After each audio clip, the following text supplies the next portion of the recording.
I think that there are so many pre and post purchase moments that data can really drive home, right?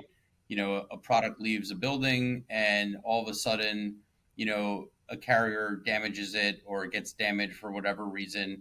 Maybe it's one of our packers' fault. Maybe it's the carrier's fault. Maybe it was undeliverable because, there was a rabid dog at the gate and, the mailman couldn't go in.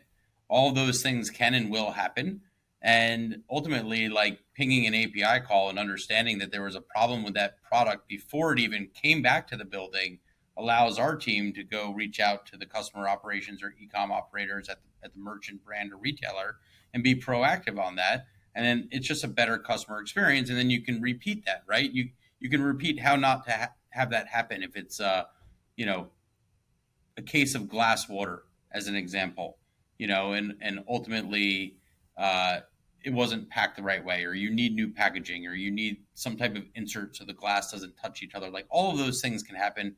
It's probably a little minute into the detail, right?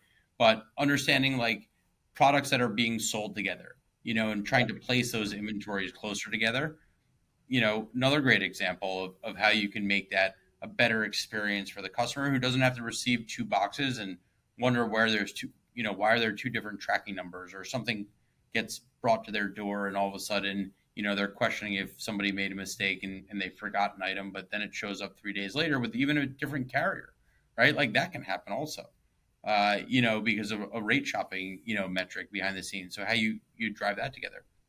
We talk about market basket analyses on our merchandising stack, and we had a huge success with a large brand of gummies that we looked and saw customers ordering three different types of a competitive product in three different flavors: rainbow goldfish, cheddar goldfish, pretzel goldfish, and then another one looking at small bite-sized Oreos and Chips Ahoy and Nutter Butter. And we use the technology to understand and the data that mom or dad was looking for school lunches, and we were able to put small packs of, you know, original berry and tropical, fruit, flavored gummies into a box. And all of a sudden that became a $2 million item with a Prime badge on a, an Amazon channel. And we were able to drive that with like really great precision. So in all areas of the chain, like data is just so critical, and it's really powerful of how you can mine it. And I think what I hear from brands most specifically on that is like, yes, the experience is like critical to them and they care so much about it. It costs so much money for them to acquire a customer. Like you can lose it in one fell swoop. But they also want to manage and like measure the efficacy of their advertising spend and like what happens in line versus online themselves. And you can really see that in these ecosystems and environment when you understand the channels that you're shipping to and for, and the zip code level details and the halo effects that can happen when you buy retail media for a certain channel.